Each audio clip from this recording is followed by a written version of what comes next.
plaintiff, Hassan Tyler, dated the defendant, and he claims their relationship went downhill after they moved in together. Hassan claims after an argument, the defendant cut up and burned his property. So he's suing for the damages and property. Defendant Judge Mathis says after she moved in with Hassan, she found text messages between him and other women agreeing to meet up, and she ended up catching him in her car with another woman. All rise. This court is now in session. The Honorable Judge Greg Mathis presiding.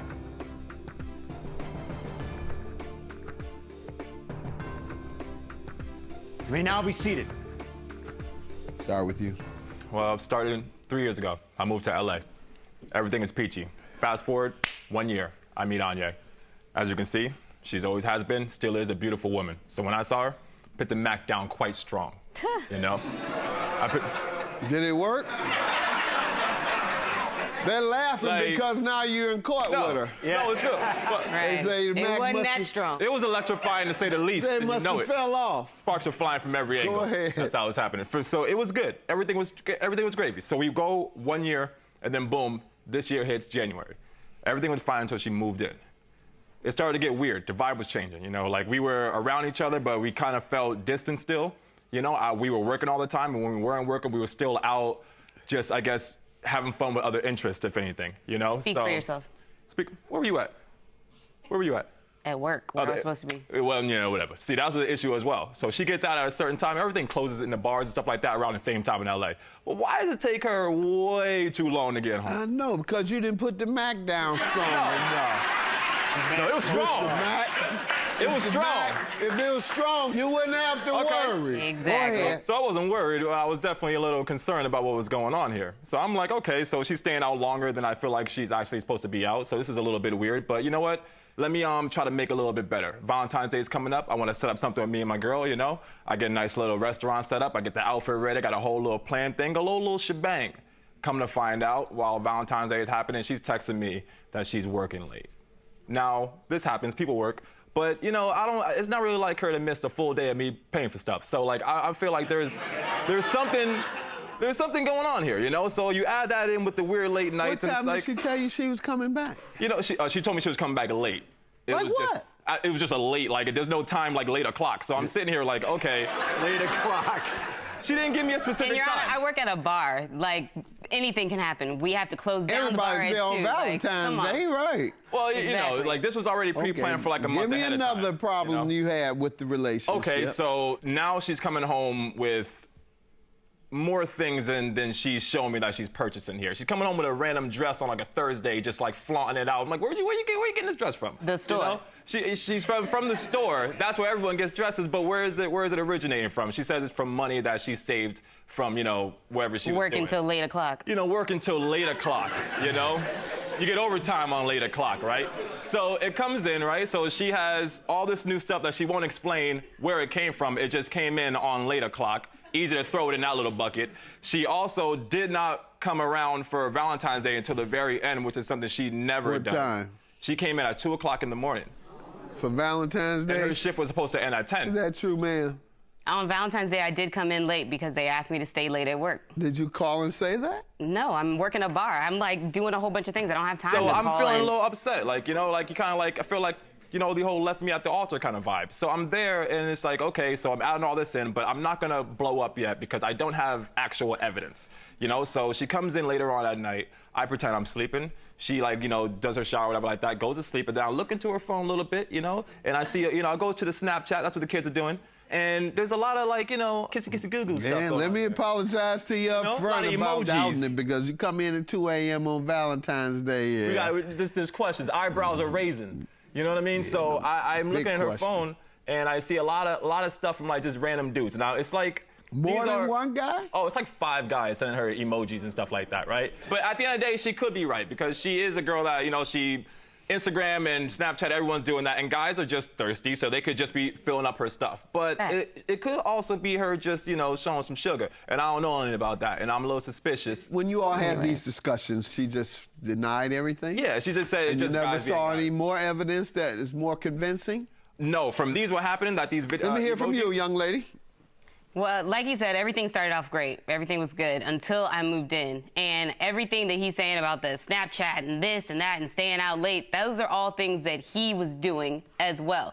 You know what I mean? And so it was just like, I felt like he was projecting everything that he was doing onto me. And while he's looking at my phone and seeing all this Snapchat and this, he sees guys messaging me, but he doesn't see me respond. However, when I looked into his phone, I saw a whole different story. There was responses. There was, let's meet up at this time. Let's do this together. My girlfriend works late. It doesn't matter. So I got the evidence. Is that true? Everything she's saying is a whole bunch of hoopla. So it's not true? Is that what you're saying? It's only true to a certain extent. Go ahead, ma'am. Exactly. So I'm seeing all these messages. What is she coming on? Go ahead. I'm seeing all this evidence of him meeting up with people and everything like that. And so I was like, you know what? I'm going to see how this plays out. So I told him one day that I was working late, thinking that he was going to believe me and go and do some foul stuff, which he did. I ended up catching him in my car with another woman. Really? Wow. Before or after Valentine's? This was after Valentine's. So I don't know if he was trying to retaliate. I've never cheated on him, ever. Not at all. I may have like flirted online with some people, but it never went past that. I don't know, ma'am. That 2 a.m. Valentine's. I did not. I was working. That, and it's you talking about much, you didn't have a chance to use the phone. All right, ma'am. If that's your story and you sticking with it, and so is he. So how did it end up? What was the breaking point? Was there a particular scenario? I'll let you tell me. My breaking point was seeing him in my car with another woman. Did you all argue and then you left because you all were living together? He didn't even know I saw him at that point. Okay. I just saw him, and that's when I went home, and I kind of just like, I admit I went crazy. Havoc, Your Honor. I went a little overboard, and I started ripping up his stuff. You're gonna burn my heart, I'll burn all your stuff too. Let me allow you to tell me about the breakup and how she owes for rent. Well, the breakup happened from that event. Of course, like, she saw some things in my Snapchat that were, you know, it was We're past that. I know both you all were doing your thing. I mean, can't convince me otherwise. Well, she saw me, and then, you know, of course, I came home, and then I saw, like, all my stuff being damaged. And at that point, it's like, it's past us just having an argument. Now it's about, like, us destroying each other's property and getting to new levels. I got the stuff here. You know, this is a hoodie that I used to wear this and hold her, like, on this side, and she burned this whole side completely off. These are my shoes. Look at my, Your Honor, she wrote on them, cheater, scumbag. I'm trying to do the women in your life a favor. Good for nothing. I got them looking like this now, Your Honor. I can't be flying these. I can't put no more Mack down. Look at this. Look at this. Bleach and That's burn. the new style with the... Yeah, that looks good. Yeah, that looks all right to me. She's doing you a favor on that one. Yeah, this is that life. At this point, you know, it's... You have a list of the items that she damaged? Yeah, I have, Ma'am, you don't have any defense to that, it doesn't sound. I got pictures. I did it. Of the whole thing. All right. It wouldn't have happened had he not cheated and been in my car with another woman. We were going over scriptures. Scripture. It was all you know. It's one thing if you're gonna lie to me and lie to the judge. Don't lie on God. What do you mean? Now you bringing God into this. That's a good woman. No, who said it could have been any scripture? Okay, now we gotta do that. Truth. We gotta do that. She was a wholesome girl. You don't gotta blame her. She's nice. All right, and tell me how she owes for the rent. We agreed that she would be paying $500 every month when she moved in, and she moved in January. When again? When was that? In January 2018. And we had this whole issue at the end of June, so since then she hasn't paid me anything. Okay. And that's also part of the issue because I feel like she's, you know, using me. What was the discussion when she left? I guess not much. Was there a discussion later regarding the rent? I told her that she needs to pay me all the money for the rent that she owes. And I left it in like a voicemail because, of course, she's not picking up my phone. And from there, it just was nothing. No response? Ma'am, let me hear about the rent. I paid rent whenever we first moved in, but after everything started happening, I felt like our agreement was pretty much null and void. You're using me to pay for your rent, to pay for clothes that I damaged but I bought in the first place, to use my car to take other women out. Once that agreement and relationship was in void, that agreement was too. Okay. I don't owe you anything. Yeah, that's not the law. All right. If there was a contract for you all to be co-tenants between the two of you. You can't void that contract just by saying you cheated, and so I don't want to live with you. And you took it to a whole nother level where there was no way you all could reconcile and live together because it had become dangerous. And this was what you did. So therefore, I'm going to grant his judgment for rent and damaged property, $4,000. Good luck to you.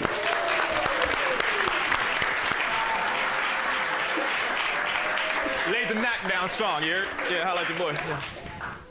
Freaking ridiculous. You know, I don't need her. I don't want her. Her feet stink anyway. Okay, Whatever. Mr. Mac Daddy Sauce. Whatever, I put it down here. on you. You know you loved it. You brought me all the way to Chicago to lie Sparks to were everybody. flying from lies. Lie. Lies.